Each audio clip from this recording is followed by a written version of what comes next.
আজকের রাতটা খুবই বিশেষ রাত, কারণ আজ শবে কদরের রাত।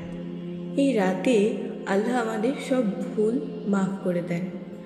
আজকের গল্পে আমরা শুনব এক বালকের কথা, যার নাম ছিল সিরাজ। সিরাজের জীবনে একটা বড় ভুল ছিল, কিন্তু শবে কদরের রাতে সে শিখল কিভাবে আল্লাহর কাছে ফিরে যেতে হয়। একসময় সিরাজ খুব ভালো ছিল, কিন্তু কিছুদিন থেকে সে নামাজ পড়তো না, রোজা রাখতো না, এমনকি অন্যদেরকেও খারাপ কথা বলতো।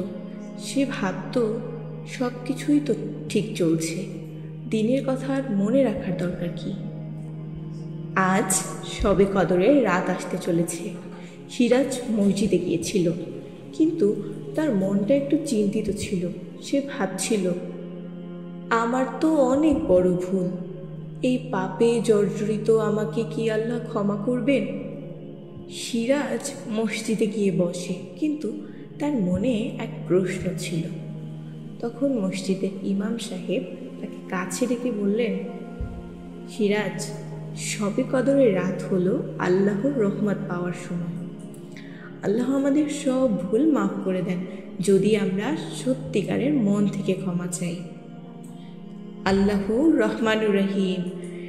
সমুদ্রের পানি সমান পাপ করলেও বান্দা যদি তওবা করে, আল্লাহ তাকে ক্ষমা করে দিবেন। সিরাজ একটু ভেবে দেখল, এরপর সে চোখ বন্ধ করে আল্লাহর কাছে দোয়া করতে শুরু করলো। আল্লাহ, আমি জানি আমি অনেক ভুল করেছি, আমি তোমার কাছে ফিরে আসছি। আমি জানি তুমি সব কিছু জানো, তুমি কি আমাকে ক্ষমা করবে? আমি তোমার দয়ায়, তোমার রহমতের পিপাসী। তুমি আর রহমান, তুমি আর রহিম, তুমি তো সবচেয়ে দয়ালু। আমি আর কোনো ভুল করতে চাই না আল্লাহ, আমি আর কোনো পাপ করতে চাই না, আমি তোমার কাছে ফিরতে চাই।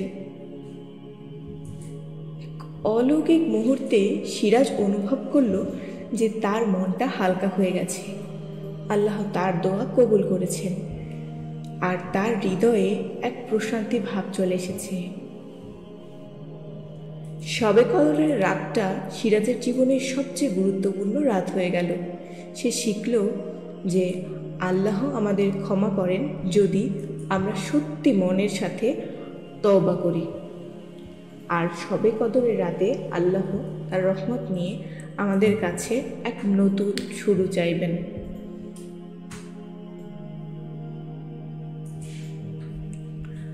আজকের গল্প থেকে আমরা শিখলাম, যদি আমরা ভুল করি তাহলে আল্লাহ আমাদের ক্ষমা করেন, যদি আমরা আন্তরিকভাবে তওবা করি। সিরাজের মতো আমাদেরকেও শবে কদরের রাতে আল্লাহর কাছে ফিরে যেতে হবে, কারণ তিনি আমাদের সবার জন্য রহমত ও দয়া নিয়ে আসেন।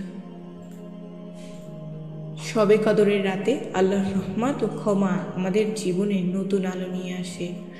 আমাদের সকলেরই উচিত শবে কদরের রাতে ইবাদত বন্দিগিতে আল্লাহর কাছে নিজেদের সঁপে দেয়া।